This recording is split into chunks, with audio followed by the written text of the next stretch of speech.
channel එකේදී. මේ video එකේදී අපි ඔයගොල්ලොත් එක්ක කතා කරන්න බලාපොරොත්තු වෙන්නේ ඔයාලගේ ගෙදර කොහොමද ඔයගොල්ලෝ තනියමම off grid hybrid solar system එකක් සම්බන්ධ කරගන්නේ කියන එක. මේක ඇත්තටම බොහොම සරල දෙයක්. මේකදී ඔයගොල්ලන්ට ඇත්තටම electrical engineering ගැන පොඩි උදනුමක් තියෙනවා නම් මේ වැඩේ ඔයගොල්ලන්ට තනියම කරගන්න පුළුවන්. මේකදී අපි ඔයගොල්ලොත් එක්ක step by step සරලව කොහොමද මේ ඉන්ස්ටලේෂන් එක කරගන්න කියන එක කතා කරන්න බලාපොරොත්තු වෙනවා. විශේෂම දෙයක් තමයි මේ quality එකකට කොහොමද කරගන්නේ. ඒ කියන්නේ standard components පාවිච්චි කරලා quality එකකට මේක කරගන්න කොහොමද කියන එක අපි කතා කරනවා. ඒකෙදි මොකද අපි මේ සිස්ටම් එක ඉන්ස්ටෝල් කරද්දී පාවිච්චි කරන කම්පොනන්ට් එකක් ගන්නවා. ඒතකොට මේක අපිට ටික දවසකින් අවුරුද්දකින් දෙකකින් මේක පිච්චිලා යනවා නම් මේ සිස්ටම් එක අයින් කරන්න වෙනවා නම් මේ සිස්ටම් එක මේ අපි කරන වියදම අපි කරන ආයෝජනය අපරාධයක් වෙනවා. එහෙනම් එහෙම නැතුව අපි මේකට හොඳ කම්පොනන්ට් පාවිච්චි කරලා කාලයක් පවතින විදිහට මේක හදාගන්න කොහොමද කියන එක මෙතනදී අපි කතා කරන්න බලාපොරොත්තු වෙනවා.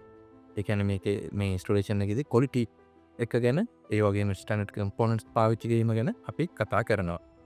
සාමාන්‍යයෙන් සෝලාර් අපි වහල ඉන්ස්ටෝල් කරනකොට සෝලාර් පැනල් ලංකාවේ නම් ඔයගොල්ලෝ ඉන්නේ ඔයගොල්ලන්ට කොයි පැත්තට මේක ඇන්ගල් එක තියෙනව නන්ද හොඳ? වහලේ ඇන්ගල් එක ඒ කියන්නේ සෝලාර් එක පේස් කරන්නේ කොයි පැත්ත නන්ද වඩාත්ම හොඳ? එතම ලංකාවේ ඔයගොල්ලන්ගේ ඇන්ගල් එක දකුණු පැත්තට තියෙනව නම් තමයි වඩාත්ම හොඳ. මොකද ඒකට හේතුව ලංකාව සමකය අසන්නව තියෙන රටයි ඉර වැඩිපුරම ගමන් කරන්න දකුණු පැත්තට බරව. එතකොට අපේ වහල දකුණු පැත්තට ඇලවෙලා තියෙන පැත්තකට දකුණු පැත්තට ඇන්ගල් වෙලා තියෙන පැත්තට සෝලාර් පැනල් සයි කරගන්න පුළුවන් නම් ජෙනරේෂන්ස් ගොඩක් වැඩි. ඊළඟට ඔයගොල්ලන්ගේ වහල දකුණු පැත්තට නැත්නම් ඊළඟට වඩාත්ම හොඳ පැත්ත තමයි බස්නාහිර පැත්ත. ඒතර මේ සෝලාර් පැනල් එක හයි කරන්න ඕනේ ඇන්ගල් එකක් තියෙනවා. තව අපිට ගොඩාක් හැඩ වහලක නම් අපි සෝලාර් පැනල් එක හයි කරන්නේ අවු හොඳට පැනල් එකට වැටෙන්නේ නැහැ. එතකොට ඇන්ගල් එක ගොඩක් වැඩි වෙනවා කියන එක හරියන්නේ නැහැ. සාමාන්‍යයෙන් ඔයගොල්ලෝ පහත් පින් ප්‍රදේශයක කියන්නේ කොළඹ, ගාල්ල, මාතර ඔය වගේ පහත් පින් ප්‍රදේශයක වගේ නම් ඉන්නේ. හොඳම ඇන්ගල් එක තමයි 7 වගේ ඉඳලා 10 වගේ වෙනකම්. ඔය එතකොට ඔයගොල්ලෝ ඉන්නේ කඳු තරිත ප්‍රදේශයක නම් ගොඩක් උස ප්‍රදේශයක නම් ඇන්ගල් එක සංසක 10 වගේ ඉඳලා සංසක 15 වගේ වෙනකන් ඇන්ගල් එක තියාගන්න ඒක හොඳයි ජෙනරේෂන්ස් වැඩි වෙන්නේ. ඒතකොට ලංකාවේ නම් ඇත්තටම සංසක 7 වගේ ඉඳලා සංසක 15 වගේ වෙන ඇන්ගල් එක තමයි පැනල් වලට හොඳ.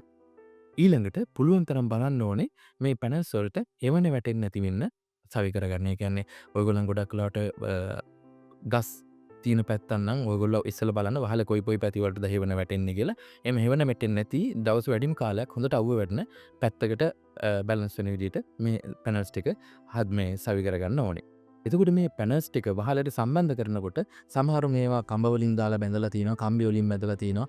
ඒ වගේ දේවල් කරන්න යන්න එපා. මොකද මේ පැනල් එකක් සාමාන්‍යයෙන් ගණක්. ඒකට අපරාධ මේක ටික කාලයක් යනකොට ඉස්සලා පාතලා බිමට වැටෙන්න පුළුවන්. එහෙනම් මේකට විශේෂ කම්පොනන්ට්ස් දැන්ට හදලා තියෙනවා. වෙළඳපොළ ඒගොල්ලන්ට ලංකාවේ මිලදී ගන්න තියෙනවා. මේ වහරට නිසියාකාරව මේ පැනල් එක ස්ථාවි කරගන්න ඕන කම්පොනන්ට්ස්. අපි මොනවද කියලා එකින් එක බලමු.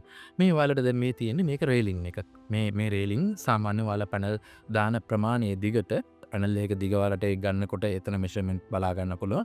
ඒකට ඊට වඩා තව අඩි 2 3ක් වැඩියෙන් ඔයා පැනල් දෙකක් ඉන්ස්ටෝල් කරන්න හිතාන ඉන්නවනම් පැනල් දෙකක් තිබ්බම ඊට වඩා අඩි 2 3ක් වැඩි වෙන විදිහට ගන්න පැනල් 3ක් 4ක් දාන්න වෙනවා නම් ඒ අදාළ පැනල්ස් ගන්නට වඩා රේලින් එක සාමාන්‍යයෙන් තව අඩි 2 2 වගේ දෙපැත්තට දික් වෙන විදිහට ඒ වගේ රේලින් දෙකක් ඕනේ. මොකද පැනල් එක අපි උඩ පැත්තෙන් එකක් සහ යට පැත්තෙන් එකක් රේලින් එකක් යවලා ඒ දෙක උඩ තමයි මේ පැනල්ස් ටික ඉන්ස්ටෝල් කරගන්න.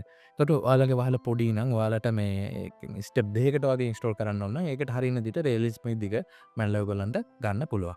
එතකොට මේ රේලින් එක වහලට සම්බන්ධ කරන්න කොහොමද? ඒකෙදි ඔයාලට ඕන වෙනවා මේ ටයිල් ක්ලෑම්ප් කියන මේ මෙතන ඔයගලන්ට ජාති තුනකින් බලා ගන්න පුළුවන්. මේ ටයිල් ක්ලෑම්ප් එක එක විදිහට තියෙන්නේ ඒක වර්ගෙන් තියෙනවා. ඔයාලගේ වහලේ සෙවි කරලා තියෙන්නේ සමහරට ඇස්බෙස්ටස් සීට් වෙන්න පුළුවන්, උළු සෙවිලි කරපු වහලයක් වෙන්න පුළුවන්. එහෙම නැත්නම් තහඩු වලින් ගහපු වහලයක්, අමානු සීට් වලින් ගහපු වහලයක් වෙන්න පුළුවන්. ඒවට හරියන විදිහ ක්ලෑම්ප් එකේ එක් කඩේක් කිනාගෙන හපම ඔයගොල්ලෝ පර්චේස් කරන දන කෙනාට කිව්වහම ඒගොල්ලෝ ඔයාලට හරියන ක්ලෑම්ප් එක දෙයි. ඒකට ඒ ක්ලෑම්ප් එකෙන් තමයි රේලින් එක අපි වහලට සම්බන්ධ කරගන්නේ. මේ විදිහට සම්බන්ධ කරගෙන තමයි වහල තෙමෙන්නේ. ඒ වගේ ප්‍රශ්න මුකුත් වෙන්නේ නැහැ. මොකද දැන් මේකෙදි උළු වහලක උනත් ඔයාලා මේ රේලින් එක මේ ටයිල් ක්ලෑම්ප් එකක් පාවිච්චි කරලා සම්බන්ධ කරපුවාම උළු වලට බර එන්නේ නැහැ. කෙලින්ම පරාලෙට එහෙම නැත්නම් රීප් වලට තමයි බර එන විදිහට මේක සවි කරගන්න පුළුවන්.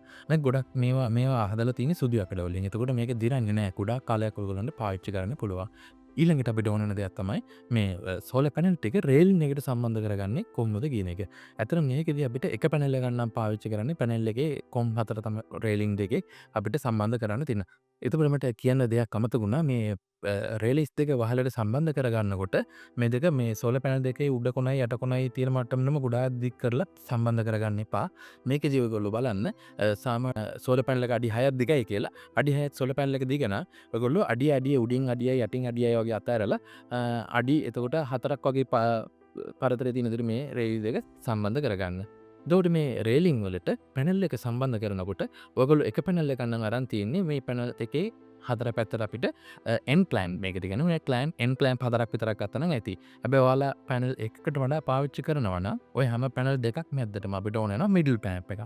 එතකොට උදාහරණයක් විදිහට ඔයගොල්ලෝ පැනල් දෙකක් නම් ඔයාගේ වහලට සම්බන්ධ කරගන්නේ. දැන් මම මේ මාගේ ගෙදර පැනල් දෙකක් තමයි ඔෆ් ග්‍රිඩ් එකේ සම්බන්ධ කරලා තියෙන්නේ.